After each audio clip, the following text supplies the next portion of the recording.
Bismillahirrahmanirrahim. Assalamualaikum warahmatullahi wabarakatuh. Bismillahirrahmanirrahim. Alhamdulillahirabbil alamin wa bihi nasta'inu ala umurid dunya waddin wassalatu wassalamu ala asyrafil anbiya'i wal mursalin Muhammadin wa ala alihi wa sahbihi ajma'in. Amma ba'du. Rabbana zidna ilma warzuqna fahma. Allahumma anfa'na bima 'allamtana wa 'allimna ma yanfa'una wa na'udzu bika min ilmin la yanfa'. Allahumma taqabbal minna innaka antas samiul alim wa tub 'alaina innaka antal ghafurur rahim. Allahumma irfa' 'anna al-waba wal bala wal ghala ya Rahman ya Rahim. Saudara sekalian yang dirahmati Allah, alhamdulillah pada maghrib ini kita bisa berkumpul kembali di rumah ini, di rumah Allah ini, fi baitin min buyutillahi azza wa jalla, di salah satu rumah di antara rumah-rumah Allah Subhanahu wa taala, tentu untuk menjalankan berbagai rangkaian ibadah yang memang selayaknya kita kerjakan. Dan kita perlu bersyukur ketika Allah menunjuki kita untuk menjalankan ketaatan dan menghindarkan kita dari banyak hal yang mengandung kedurhakaan kepada Allah ataupun sekurang-kurangnya mengandung kesia-siaan, tanpa perlu memandang orang-orang yang masih jatuh ke dalam hal tersebut sebagai dengan tatapan yang merendahkan. Karena di antara jebakan yang menghadang orang-orang yang telah menjalankan ketaatan itu adalah dia merasa bahwa ketaatan yang dia lakukan itu adalah hasil kerja kerasnya sendiri, hasil upayanya sendiri. Dan kemudian yang kedua adalah dia menganggap rendah ya orang-orang yang masih jatuh ke dalam kesia-siaan dan kemaksiatan. Nah, ini hati-hati dengan jebakan-jebakan yang menghadang orang-orang yang telah menjalankan ketaatan. Itu baru dua, dan ada banyak yang lainnya. Di antaranya adalah misalkan bahasan tentang ujub ya. Ujub itu kan tentang orang yang kagum, dari kata ajib itu. Ta'ajub itu artinya orang kagum, merasa takjub terhadap dirinya sendiri akan kemampuan dia untuk melakukan kebaikan. Nah, bentuk-bentuk jebakan seperti itu harus kita kenali dan kita antisipasi. Imam Al-Ghazali misalkan membahas itu dengan panjang lebar dengan contoh-contoh yang mengagumkan ya, terlepas dari banyak sandaran dalilnya yang lemah, tapi tentu oleh ulama yang lainnya kemudian diluruskan dengan dalil-dalil yang lebih kuat dengan judul yaitu di bawah judul Al-Muhlikat, hal-hal yang membinasakan, hal-hal yang membinasakan. Nah, meskipun kemudian setelah itu beliau melanjutkan dengan bab selanjutnya yaitu Al-Munjiyat, hal-hal yang menyelamatkan. Nah, saudara sekalian yang dirahmati Allah, terakhir kita membahas tentang bayanu al-mawaqit, penjelasan tentang waktu-waktu sholat. Tentu yang disebutkan di dalam bahasan ini sangat ringkas dan pendetilannya ada pada rujukan yang lain, seperti misalkan kalau kita membuka buku-buku fikih atau buku-buku hadis yang membahas persoalan fikih, kita akan menemukan hadis-hadis yang berkaitan dengan mawaqitus sholah, berkaitan dengan waktu-waktu sholat. Itu dia. Nah, berkaitan dengan waktu-waktu sholat itu kita diberitahu, misalkan di hadis yang di situ Rasulullah menunjukkan kepada salah seorang sahabat kapan waktu paling awal untuk mengerjakan sebuah sholat dan kapan waktu paling akhir untuk mengerjakan sebuah sholat. Ya, misalkan ketika beliau menunjukkan sholat subuh di awal waktu ya, ketika masih gelap begitu, ketika orang belum bisa melihat orang lainnya, maupun yang kedua ketika beliau melakukannya menunjukkan kepada kita bagaimana sholat subuh itu dikerjakan sudah agak padang begitu, sudah agak terang tapi belum keluar waktu. Nah, itu bagaimana beliau mengajari kita. Lalu kemudian waktu sholat duhur pun begitu, beliau tunjukkan ketika matahari itu baru bergeser sedikit dari posisi tengahnya begitu ya, istilahnya zawal ya, dia geser dikit begitu sehingga masih cukup panas, maupun yang kemudian ketika bayangan benda itu hampir setara dengan benda, panjang benda artinya sudah mau masuk waktu asar. Nah itu dia. Termasuk kemudian ketika beliau menunjukkan waktu asar, yaitu ketika bayangan benda itu sama dengan panjang benda itu sendiri, ya, sampai kemudian waktunya itu mendekati yang namanya tenggelamnya matahari atau jelang munculnya syafaq. Syafaq itu artinya cahaya kemerahan yang ada di langit. Lalu sholat maghrib pun juga begitu, yaitu waktu paling awal itulah ketika syafaq muncul atau warna merah di langit itu muncul, sampai kemudian jelang bintang-bintang itu bermunculan, atau jelang warna merah itu hilang dari langit dan bintang-bintang bermunculan. Nah itu dia. Terus kemudian beliau juga tunjukkan bagaimana isya itu dikerjakan ketika awal bintang-bintang itu tampak di langit, sampai kemudian yang beliau tunjukkan itu yaitu ketika waktu malam itu melewati sepertiganya. Nah, hanya kemudian berkaitan dengan persoalan fikih, memang kemudian ada pendapat yang populer bahwa waktu subuh itu mendekati waktu isya itu mendekati waktu subuh. Tapi tentu bahasan di kalangan ulama fikih yang kita tinggal mengikuti saja. Kita bukan level orang yang mampu membandingkan satu dalil dengan dalil yang lain. Kita harus tahu level kita di mana. Nah, tapi berkaitan dengan awal-awal waktu sholat itu, di sini dikatakan nazala Jibril alaihi salam ala Rasulillah sallallahu alaihi wasallam sabihata lailati rihlatil Isra'i wal Mi'raji liyubayyina lahu awqata as-shalawat al-khams. Jibril itu beliau turun kembali ke bumi di hadapan Rasulullah itu di pagi hari setelah Nabi Muhammad kembali ke Mekah pasca Isra dan Mi'raj. Nah, di situ malaikat Jibril ya menjelaskan kepada Nabi awqat, waktu-waktu sholat yang 5 itu. Nah, yang menarik adalah ketika awal-awal waktu sholat itu, awal-awal sholat itu diperintahkan, itu memang ketentuannya belum seperti sekarang yang sudah sangat rapih. Ya, ini menunjukkan bukan kemudian syariatnya tidak sempurna, bukan. Ulama nanti menjelaskan bahwa itu berkaitan dengan tadarruj. Tadarruj artinya kebertahapan. Jadi fikih itu sangat mengenal yang namanya kebertahapan. Makanya kalau ada orang kok ingin melakukan sesuatu, menegaskan sesuatu, menegakkan sesuatu secara tiba-tiba, itu pasti dia menyelisihi prinsip-prinsip yang diajarkan oleh hukum Islam, yaitu at-tadarruj atau kebertahapan. Ya, berkaitan dengan sholat itu, misalkan di sini dikatakan furidatis sholawatul khamsu fil Isra'i wal Mi'raji raka'ataini likulli sholatin. Jadi setiap sholat itu cuma 2 rakaat. Jadi duhur 2 rakaat, asar 2 rakaat, kemudian kalau maghrib di sini katakan illal maghrib kanat salasa rakaat. Ya, kecuali maghrib yang dia 3 rakaat. Isya juga 2 rakaat, subuh jelas 2 rakaat. Subuh 2 rakaat saja masih banyak saudara kita yang terhalang untuk mengerjakannya kan. Apalagi kalau 4 rakaat, itu nanti tambah malas berangkat nanti. Nah, ini riwayat ini didapatkan dari mana? Rawahu Al-Bukhari. Dari riwayat imam kita Al-Bukhari. Jadi jumlah rakaat itu awal-awal hanya 11 rakaat. Itu dia. Dan kita ketahui kan bahwa misalkan tadi ketika Ustadz Joko ngimami sholat, beliau menjelaskan bagaimana dulu orang sholat itu ada yang masih mendem itu masih minum minuman keras sholat itu, hingga kemudian turun ayat wala taqrabus sholah wa antum sukara, itu jangan kamu dekati sholat, maksudnya jangan kerjakan sholat dalam posisi kamu mendem ya, sampai kamu kemudian paham apa yang kamu katakan. Jadi kalau mendem omongan werah doang begitu, aja sholat sike itu menunjukkan bahwa sebelum ayat itu turun ada fenomena orang sholat itu mendem itu. Nah, kenapa? Karena memang khamr belum diharamkan. Khamr belum diharamkan. Nah, ketika khamr belum diharamkan, ada orang sholat dalam kondisi mabuk itu ada itu. Nah, itu dia. Jadi bagaimana Allah itu tadarruj ya kebertahapan penegakan syariat itu mengagumkan sekali.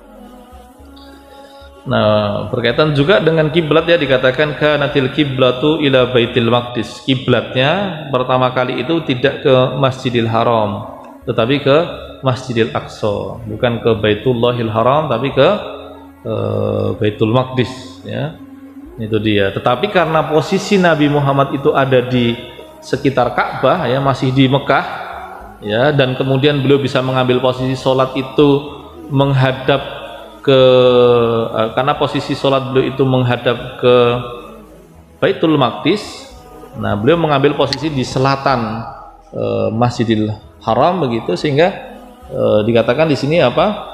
Karena Rasulullah sallallahu alaihi wasallam idza shalla ja'alal ka'bata baina yadayhi fayusibul qiblataini Baitul Maqdisi wal Ka'bah al-Musyarrafah. Nah, jadi posisi sholatnya itu mengambil posisi di selatannya Ka'bah, sehingga ketika menghadap ke Baitul Maqdis kenanya dua, yaitu menghadap ke Ka'bah sekaligus menghadap ke Baitul Maqdis, itu dapat dua. Itu ya. Nanti baru kemudian terasa perbedaannya itu ketika di Madinah. Ketika di Madinah tidak mungkin kan menghadap ke Masjidil Haram, menghadapnya ke arah utara, ya kan? Jadi kan Makkah itu kan di selatan, Madinah itu di utara, Baitul Maqdis lebih ke utara lagi. Nah, maka ketika sholatnya posisinya di Madinah itu menghadapnya ke utara begitu, hingga kemudian terdapat perintah bergeser. Ya, jadi di antara hikmah kenapa kiblat pertama itu adalah Baitul Maqdis itu adalah orang-orang Yahudi simpati. Dia tahu bahwa akar-akar dari ajaran Islam ini sama dengan akar-akar yang kemudian menjadi Yahudi begitu. Tapi ya dasarnya orang Yahudi memang keras kepala dan memang ada watak-watak khianat ya. Jadi dia nggak peduli begitu. Lebih-lebih ketika ternyata Nabi terakhir yang mereka nanti-nanti ini bangsa Arab, bangsa yang bagi mereka itu adalah bangsa budak. Karena orang-orang Yahudi ini menganggap bahwa Ismail alaihissalam itu anaknya Hajar, dan Hajar itu adalah budaknya Saroh ya, sehingga mereka menganggap bahwa bangsa Arab ini, bangsa keturunannya Ismail ini adalah bangsa budak, maka mereka tidak mau mengikuti Nabi dari bangsa yang mereka anggap sebagai bangsa budak. Nah itu dia. Nah maka kemudian ketika orang Yahudi ini sudah memang sudah tidak bisa lagi ditunjuki, ada perintah itu, dan perintah itu turun ketika sebagian kaum muslimin sedang mengerjakan. Jadi sebagian muslimin dengar perintah ini ketika mereka sholat, sehingga makanya kemudian kita temukan ada masjid yang disebut sebagai Masjid Qiblatain, masjid dua kiblat, karena di situ ada orang yang ketika dia sholat, dia awalnya menghadap ke utara ke arah Baitul Maqdis, kemudian diteriaki bahwa arah kiblat itu berganti, mereka berbalik arah ke arah ke selatan, yaitu arahnya ke ke arah Baitullahil Muharram atau ke Ka'bah al-Musyarrafah. Nah itu dia.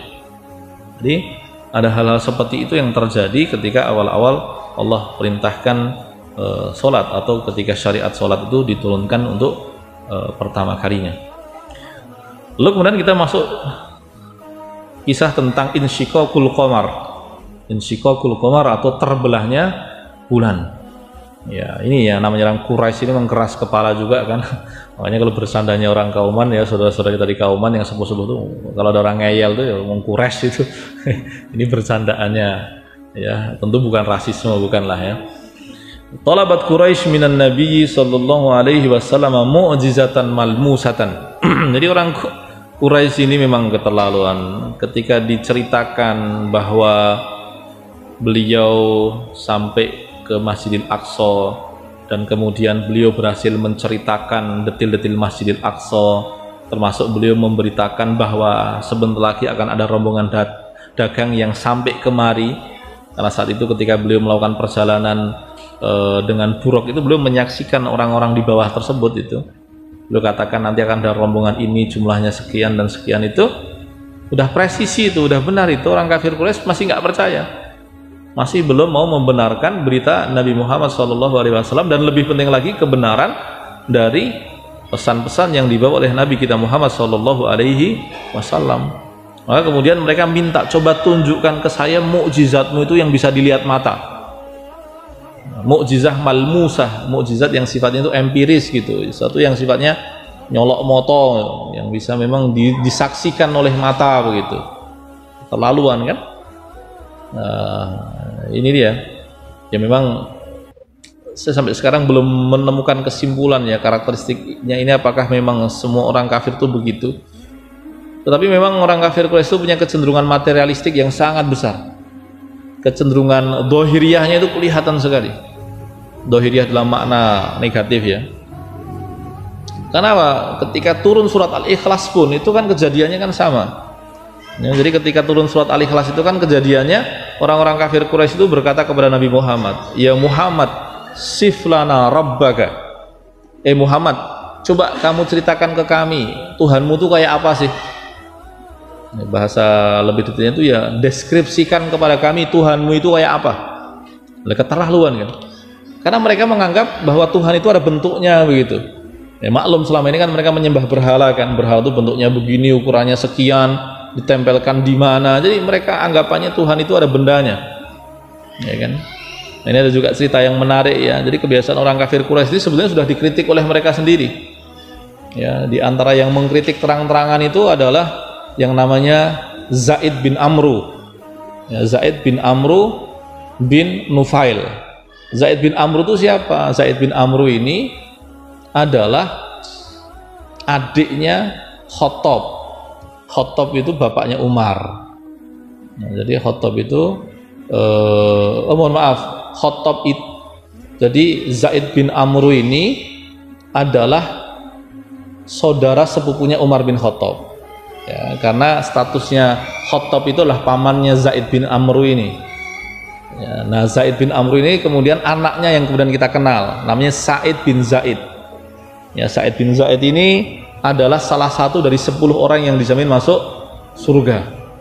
Ya, Sa'id bin Zaid ini menikah dengan budenya sendiri. Jadi kan jalurnya agak jauh ya, yaitu adiknya Umar bin Khattab yang namanya Fatimah binti Khattab. Jadi kalau Anda mencermati pernikahan di kalangan para sahabat itu jangan kaget itu ya. Ya tentu semuanya sesuai syariat. Tapi jangan kaget kalau misalkan Nabi Muhammad mertuanya lebih muda itu. Siapa? Abu Bakar dan Umar, itu kan lebih muda, ya kan? Itu sesuatu yang biasa saja. Nah, sama juga dengan ini, ya Sa'id bin Zaid ini menikah dengan hitungannya jadi garisnya itu budenya sendiri, yaitu Fatimah binti Khattab, adiknya Umar bin Khattab. Fatimah binti Khattab dan Umar bin Khattab itu saudara sepupunya Amru tadi, Zaid bin Amru tadi.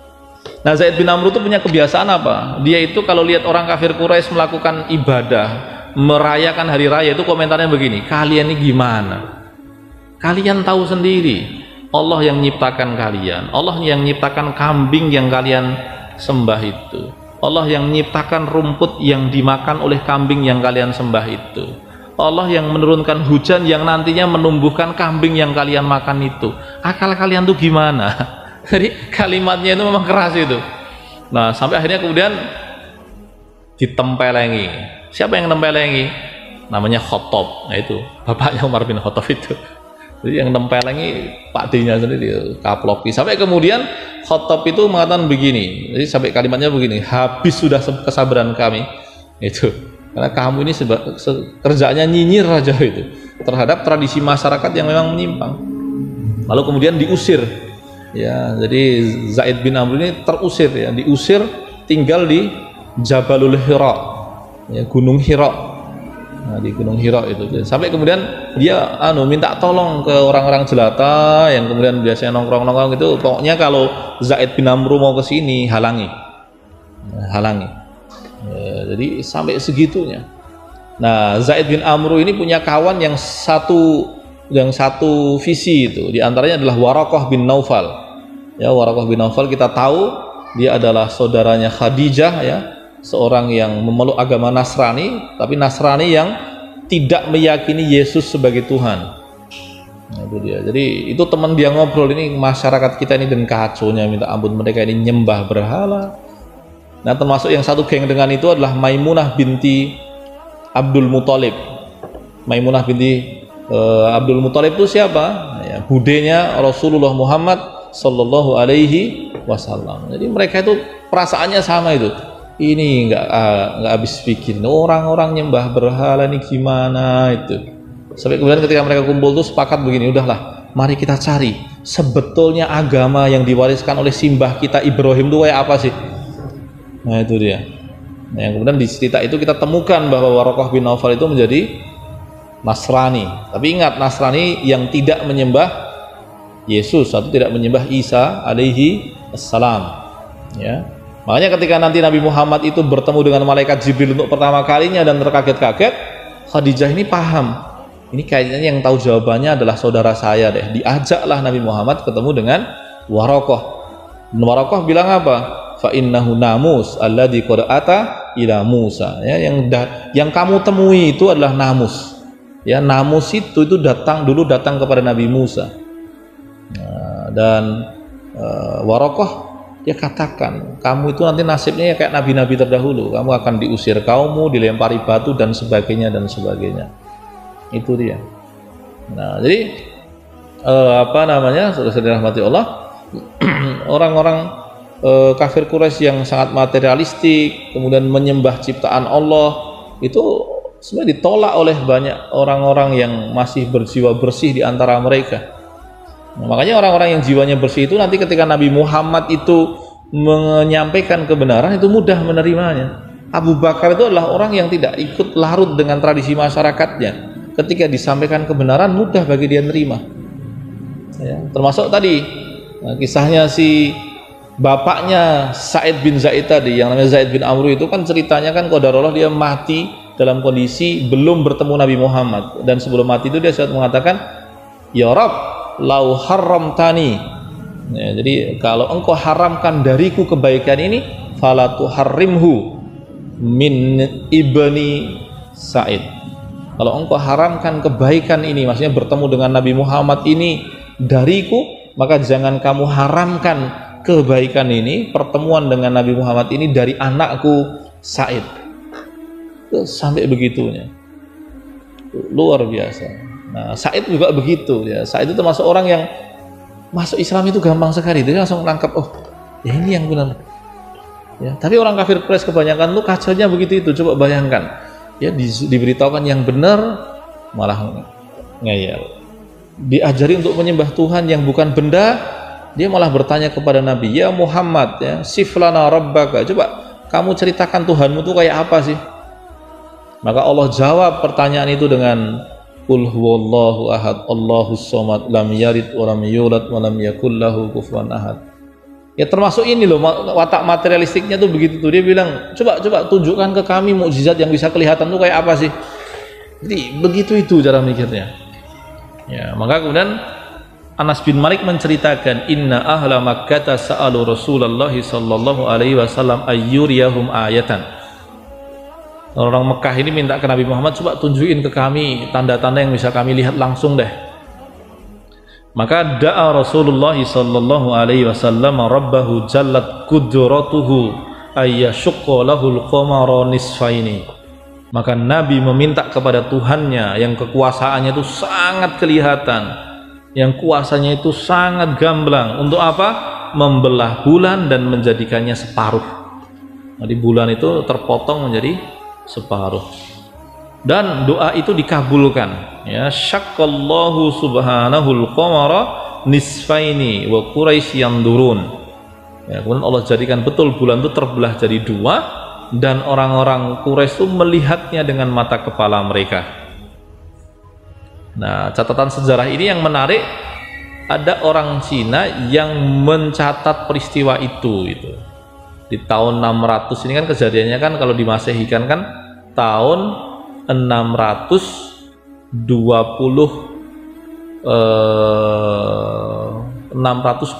atau 621 Masehi itu tercatat. Tapi ya tadi yang namanya orang kafir Quraisy begitu kan wataknya. Falamma ra'at Quraisy hadhil mu'jizah al-bahirah, ketika mereka menyaksikan mukjizat yang gamblang ini, mereka katakan apa? Wallahi innaka sahir. Malah mereka mengatakan, wallahi kamu tuh penyihir. Lha piye to iki? Mau jaluk-jaluk dhewe, bar dituduhne mah ngeyel. Ya itulah orang kafir Quraisy. Makanya ketika kita dimudahkan oleh Allah untuk mempercayai sesuatu yang benar, itu bersyukur. Ya, kita bersyukur. Ya. Mereka ini malah mengatakan, kamu ini penyihir Muhammad itu. Fakadzabat Quraisy hadhil mu'jizah al-'azimah wallati la yunkiruha illa jahid. Jadi mukjizat yang sangat gamblang yang tidak mungkin ditolak oleh orang normal, yang hanya ditolak oleh orang yang keterlaluan ya, itu akhirnya ditolak oleh orang-orang Quraisy ini. Jadi kebenaran yang sangat gamblang pun kalau orang itu sudah memang tidak suka, tidak menghendaki ya, tidak membuka diri itu ya nggak mau. Nah ini kita harus hati-hati ya, dalam skala yang lebih kecil ya, dalam ukuran yang lebih kecil itu juga bisa terjadi pada kita.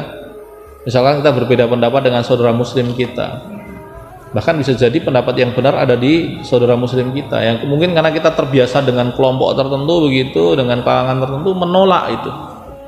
Nah itu dia, makanya bersikap berdasarkan ilmu itu perlu dilatih, bukan berdasarkan ideologi dan nafsu ya. Jadi klaim-klaim itu membahayakan ya, itu kita harus hati-hati. Kalau sudah wujud dalilnya sudah itu.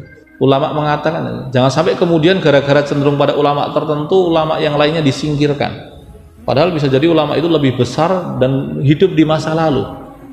Nah, ini kan nanti kan nalarnya kacau. Nah, ini kita harus terbiasa, ulama kita bisa salah tapi mereka pegangan kita. Kalau hanya gara-gara kita memegang ulama tertentu dan menyingkirkan ulama yang lain, habis ilmu itu. Ilmu itu habis, rusak.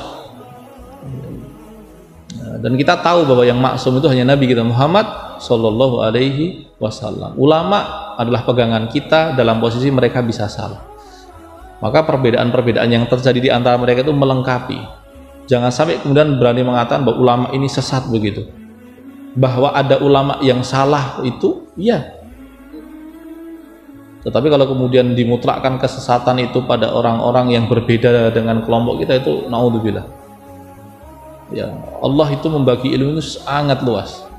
Bahkan kalau kita lihat, kita cermati ya, kita tradisi ilmu di kalangan ulama kita itu sangat mengagumkan. Itulah yang membuat agama kita ini mampu bertahan di hadapan kemodernan.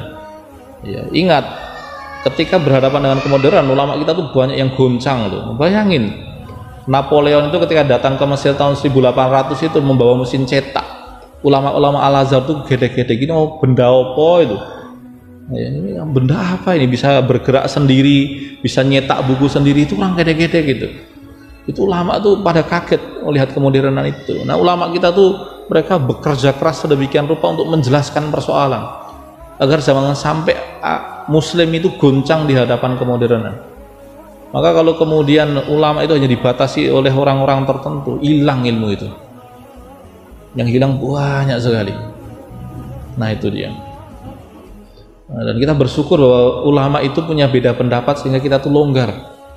Ya, meskipun bagi diri kita ya jangan suka maunya nyari yang enteng-enteng begitu. Kalau itu nanti itu bahaya di kita sendiri begitu. Ya, itu. Tapi kita harus menghormati, harus terbiasa dengan perbedaan pendapat. Ya, bahkan yang namanya fikih itu, kalau dia kan definisi fikih itu kan Bapak Ibu sekalian rahmati Allah, saudara sekalian, itu kan ma'rifatul ahkam asy-syar'iyyah al-amaliyah al-mustanbatah min adillatiha at-tafsiliyah. Kata mustanbatah itu menunjukkan bahwa itu disimpulkan. Yang namanya penyimpulan itu bisa beda. Apalagi kemudian ditambahi pelakunya saja, yang menyimpulkan saja itu bisa beda kemampuan, bisa beda kapasitas. Apalagi bicara tentang adillatiha at-tafsiliyah. Quran itu sebagian kata-katanya itu bisa bermakna double dan bertentangan. Belum tentang mensohihkan, mendoifkan hadis itu ijtihadiyah. Maka kita itu ngikut ulama itu dalam keluasannya.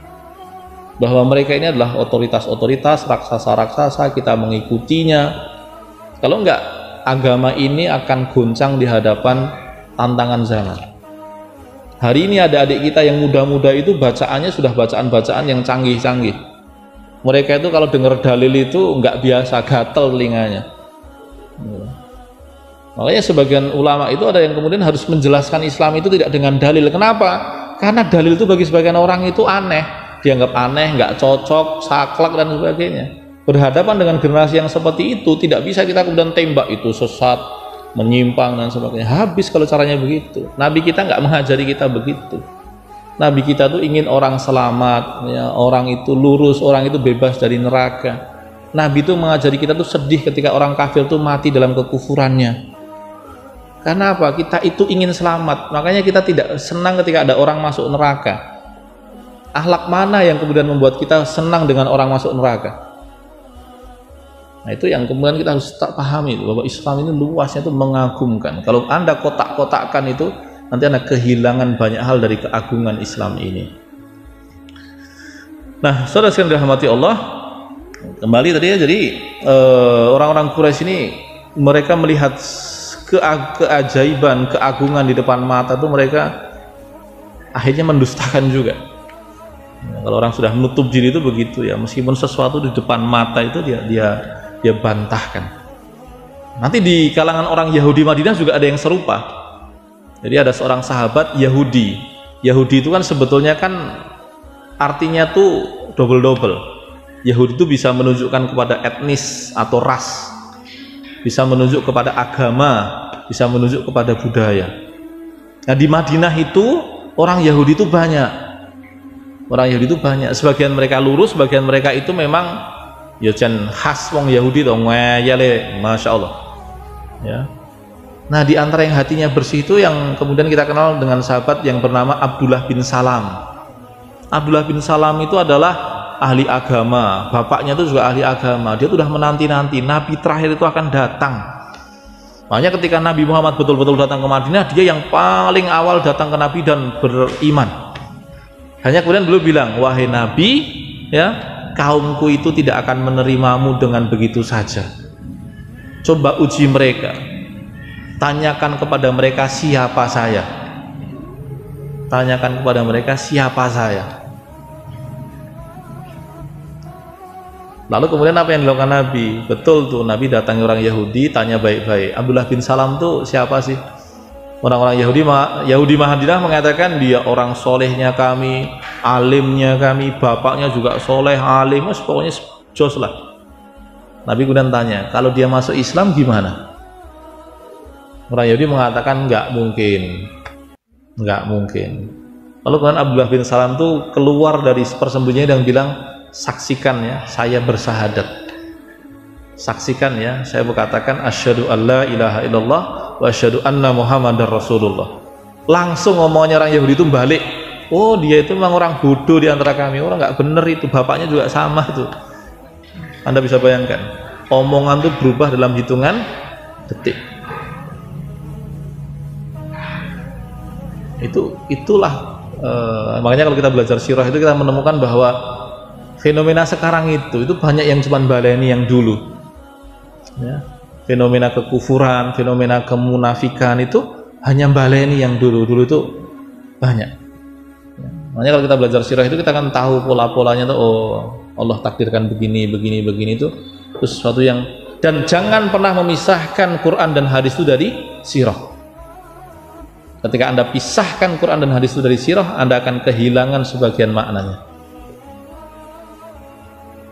Makanya kan sahabat-sahabat kecil dahulu mengatakan ulimna bil maghazi kama ulimna bisuwarin minal Quran. Kami itu dulu diajari sirah nabawiyah itu seperti kami diajari Al-Falaq, An-Nas, Al-Ikhlas, Tabat Yada. Itu kami itu diajarinya sepaket, tidak dipisah-pisah. Itu. Nah, berkaitan dengan kelakuan orang kafir Quraisy itu, makanya kemudian kita mengenal ayat A'udzubillahi minasyaitonirrajim, iqtarabatis sa'atu wan syaqqa al-qamar. Ya. Waktu telah mendekat. Nah, waktu yang telah mendekat itu berkaitan dengan waktu kiamat. Terbelahnya bulan itu termasuk tanda kiamat. Makanya kemudian ulama membagi tanda kiamat itu ada yang sudah terjadi dulu dan tidak akan terulang, ada yang selalu terjadi berulang-ulang dengan intensitas yang bertambah, semakin banyak, semakin intens, semakin rekat, semakin sering, semakin lumrah, serta ada juga yang nanti di akhir zaman dan kita berharap tidak ketemu ya, berharap tidak ketemu ya, meskipun ada juga yang sebagian kita doakan kan ya. Ya kan, misalkan kemenangan kaum muslimin atas bangsa Romawi kembali. Bangsa Romawi itu ya dalam makna sekarang itu ya orang Eropa. Sekarang kan angka muslim di Eropa itu kan luar biasa banyak. Ya kan? Itu, dan kitab-kitab itu turah-turah itu. Kemarin survei terakhir itu kitab yang paling banyak dibeli di Perancis itu adalah Arba'in Nawawiyah. Ya, insyaallah kan. Itu dia. Yang tanda-tanda kiamat yang begitu itu tuh kita berharap. Tapi kalau sudah melihat kejadian yang disebutkan dalam hadis bahwa Ka'bah akan dihancurkan, itu naudzubillah. Jangan sampai kita mendengar berita itu apalagi menyaksikannya. Berita bahwa Ya'juj Ma'juj muncul, kita berlindung pada Allah, jangan sampai menyaksikannya. Ya, karena kita khawatir kalau kita menyaksikan tanda-tanda kiamat yang ujung itu berarti kita termasuk ke dalam karakteristik orang akhir zaman, yaitu syirarun nas, seburuk-buruknya manusia. Kita berlindung kepada Allah menjadi seburuk-buruknya manusia. Nah, kembali tadi, jadi kiamat atau waktu telah mendekat dan bulan itu terbelah. Wa in yarau ayatan yu'ridu wa yaqulu sihrum mustamir. Yaitu mereka menyaksikan ayat, menyaksikan tanda yang begitu nyata, kemudian berpaling dan mengatakan, nah ini sihir yang berulang-ulang ini, sihir lagi. Karena ingat, orang kafir Quraisy itu sejak awal berani menuduh Nabi Muhammad penyihir. Meskipun itu tidak terbukti, mereka mengulang-ulanginya. Jadi kalau orang itu tukang dusta itu begitu ya, meskipun sesuatu itu nggak benar itu akan dia ulang-ulang. Itu seperti itu tuh jangan kaget. Ya, di Quran itu tadi ya, mereka menuduh Nabi Muhammad tidak ada bukti bahwa beliau penyihir. Ya, orang-orang menuduh beliau penyihir nggak ada buktinya tuh, tapi tuduhan itu diulang-ulang terus. Jangan kaget.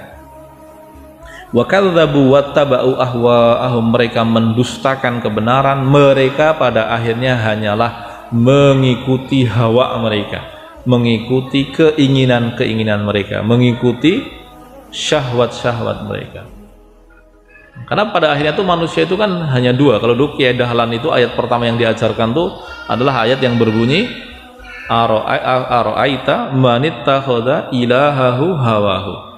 Kamu tahu nggak orang yang menjadikan hawanya, yang menjadikan syahwatnya, yang menjadikan obsesi-obsesinya sebagai ilahnya, sebagai sesembahannya. Kalau Ibnu Taimiyah katakan ya, Ibnu Taimiyah katakan orang itu pasti mencintai. Orang itu tidak mungkin tidak mencintai. Tinggal siapa yang dia cintai. Kalau dia tidak mencintai A, pasti dia mencintai B. Kalau tidak mencintai B, dia pasti mencintai C. Kalau dia tidak menyembah Allah, maka dia pasti menyembah selain Allah. Dan di antara yang disembah selain Allah itu adalah hawa nafsunya. Hawa nafsunya sendiri. Itu. Wa kadzdzabu wattaba'u ahwa'ahum wa kullu amrin mustaqir. Ya, mereka mendustak, mengikuti ahwa mereka, padahal semua urusan itu sudah ada tempatnya. Nah, jelaskan dirahmati Allah, itu bahasan kita pada mungkin ada satu pasal lagi yang bisa kita bacakan secara ringkas. Nah, lalu kemudian setelah penolakan orang-orang kafir Quraisy itu, Nabi Muhammad tidak hilang akal.